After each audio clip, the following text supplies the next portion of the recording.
Hi guys! The first month of the year is already over, so it's time to wrap up the books that I read in January.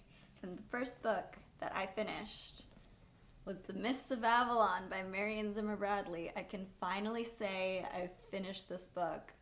I've been reading this for 5 months now. It's taken forever, but it's finally done, and it's a miracle. I have some mixed feelings about this. This is a King Arthur retelling from the perspective of the women, and it's told in a fairy tale style writing. It's kind of olden sounding and lyrical, and that can be a little bit confusing sometimes because with all of the sorcery and magic and fairies that are in this book, you don't know what's just a figure of speech and what's actually happening in reality. But even though the writing is sort of lyrical and fanciful, the characters themselves seemed really realistic.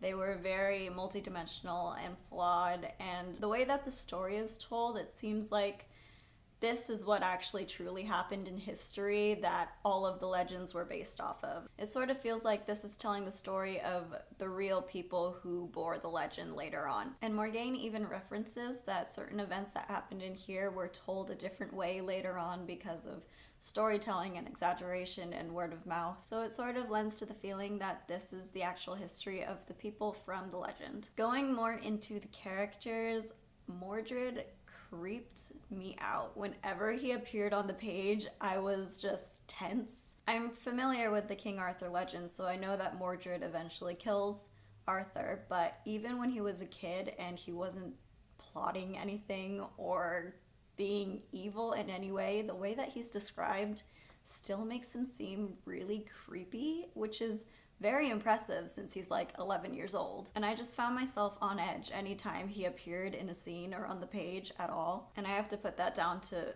very good storytelling. As far as the main characters that you're following the story through, Igraine, I enjoyed at first. She was very strong and smart and seemed independent, and then later on, as soon as Uther came in, she didn't have thoughts about anything else except Uther, and that was a little disappointing, but I understand it. Everyone's flawed, as I said earlier. I really liked Morgause. I thought she was a very interesting character. She had a different thought process from anyone else in the story, and I would have loved to see more chapters from her perspective, especially since she has the whole dark magic thing going for her too, so I thought that was really interesting, but we saw it like twice, and that's it. Vivian, I don't really have much of an opinion on. She was fine. I understood her motives, but I never really felt strongly about her. We didn't get too much from her perspective either. But the main ones were Morgaine and Gwen, and I am inherently biased towards Morgaine because I love sorcery, I love witches, I'm always going to be on the side of magic. So I found her chapters really interesting and I liked following her, whereas I really didn't like following Gwen. She is inherently opposite to Morgaine.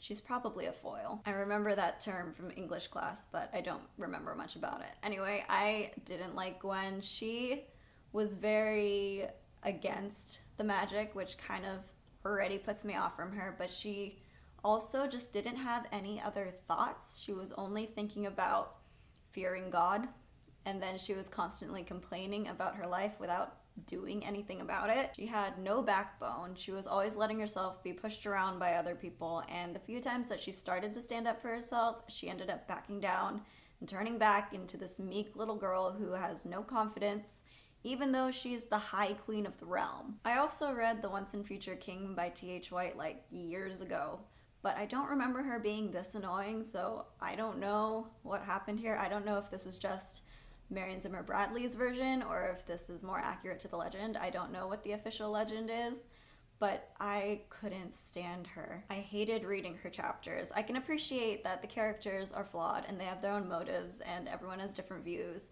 but I just personally dreaded reading her chapters. I don't think that's anything wrong with the character at all, it's just that I didn't get along with her, so I didn't like reading from her. Especially since this book can be a little bit slow. It follows a very long period of time from before Morgaine is born to when she's very old, so it's a lot of years and there are certain parts that just dragged on. But otherwise, I actually really like the story. I like King Arthur tales, so it's not that much of a surprise. I thought it was interesting and it was a new perspective that I haven't seen before, so I really appreciated this book. It took me some time to get through, but I'm glad I did. I ended up giving this 3 out of 5 stars. The next book I finished was Neverwhere by Neil Gaiman, and this is about a guy called Richard who falls through the cracks of London into London below, where all of the dispossessed people live in this fantastical world beneath London's streets. I started listening to this on audiobook and I found that I couldn't keep up with it. The narration is very British in tone and the syntax is just a little bit off from what I'm used to hearing. So I couldn't keep up with the story very much and I couldn't keep details straight in my head, so I had to get it in physical copy, which helped immensely. So I was actually able to follow the story when I was reading it physically, and I'm glad I did.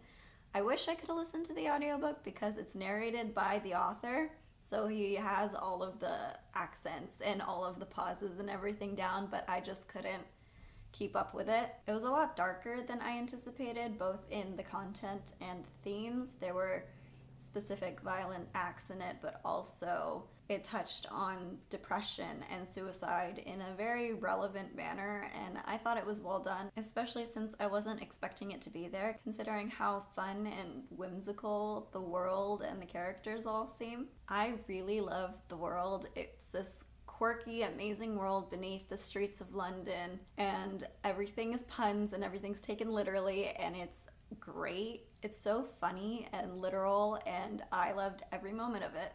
My only problems were it wasn't explained very well. Like, I have no idea how the government works, and I have no idea how the social structures work, or even how time works down there. There are a few mentions about people being part of baronies, I think, and people owing fealty to some. I don't know. It wasn't explained. It was never really touched on other than like in the beginning. And there was also something about Dora's father wanting to unite London below all together, and I don't know what that means exactly because I don't know how it's split up in the first place, so it didn't really have any sort of impact for me. I thought the plot was really interesting. It was pretty fast-paced. It was constantly moving. It was a classic adventure story, going on a hunt through London below and meeting all these people and looking for information, and I don't want to get too much into it because I don't want to spoil it. But like with the world, I still had some questions at the end of the book about plot points that were never fully answered. So I found it wasn't fully self-contained, but that might have been because it started out as a TV show and not a book, and it was only later on that Neil Gaiman decided to compile everything into an official story and an official novel. And the lack of information about the world might also be because of that. And I also still had questions about the characters in general. I really loved all of the characters. They were all very unique, and I just wanted to learn more about them, but I didn't get very much except for what you see in the actual story. So I wish we had more backstory on them, and also just an explanation of like their lifespan, because there were some things mentioned about being like 4 years old for 2 days, and I don't know what that means. It didn't make much sense, and I want to know what it means. So I don't know.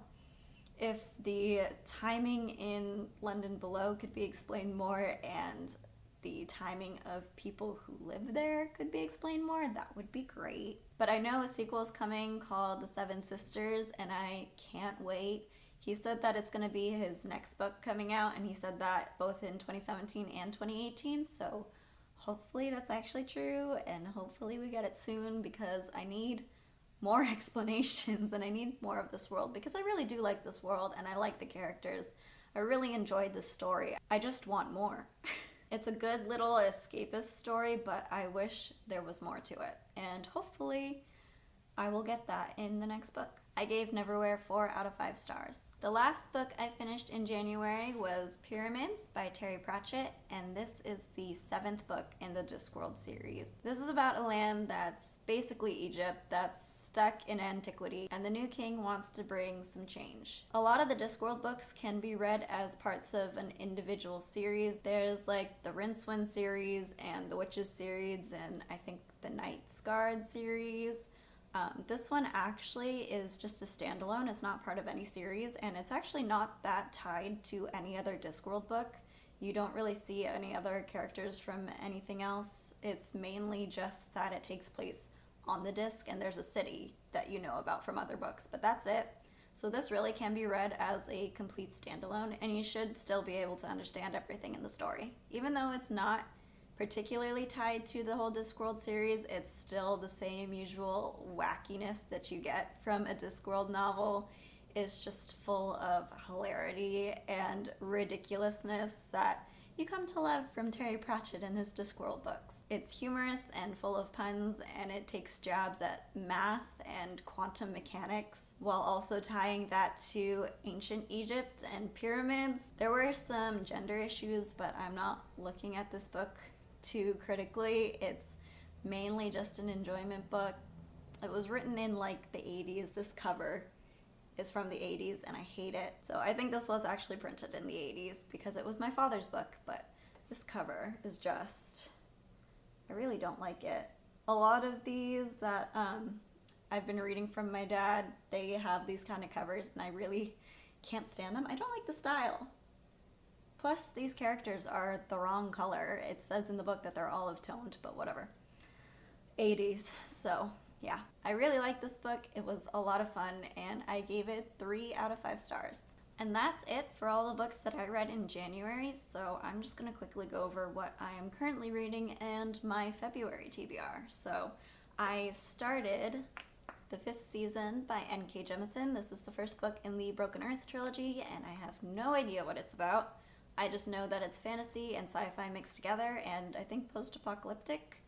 I've literally only read the prologue, and I don't know what's happening, but it sounds really interesting, so I obviously want to continue, and I just realized that February is going to be Blackathon, and I think this might count for that, so could I say I'm participating in a readathon? Maybe? I don't know.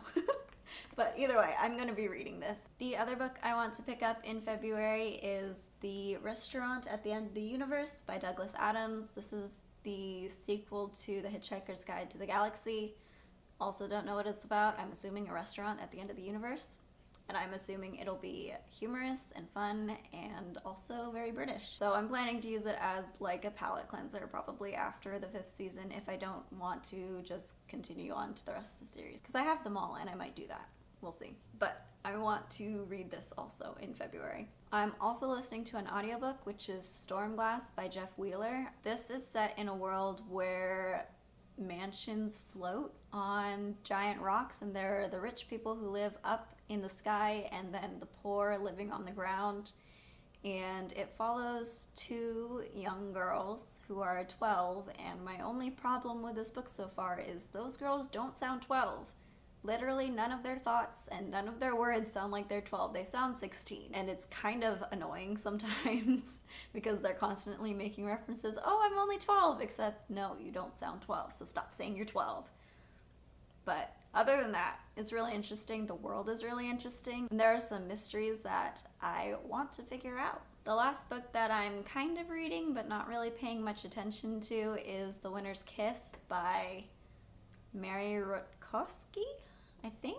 It's the last book in a trilogy, and I've read the first 2, and I figured I might as well finish the series. The first book is about a girl who's a general's daughter, and she hires a slave and ends up falling in love with him. It's a YA fantasy, I think. There's no magic, it's just set in a different world, and I figured I should finish the series. I am not super interested in it right now, so I don't know how much attention I'm actually going to give to that, but I think I want to finish the series at some point anyway, so I have it on ebook, and I'm just reading it when I'm out and about and have nothing else to do.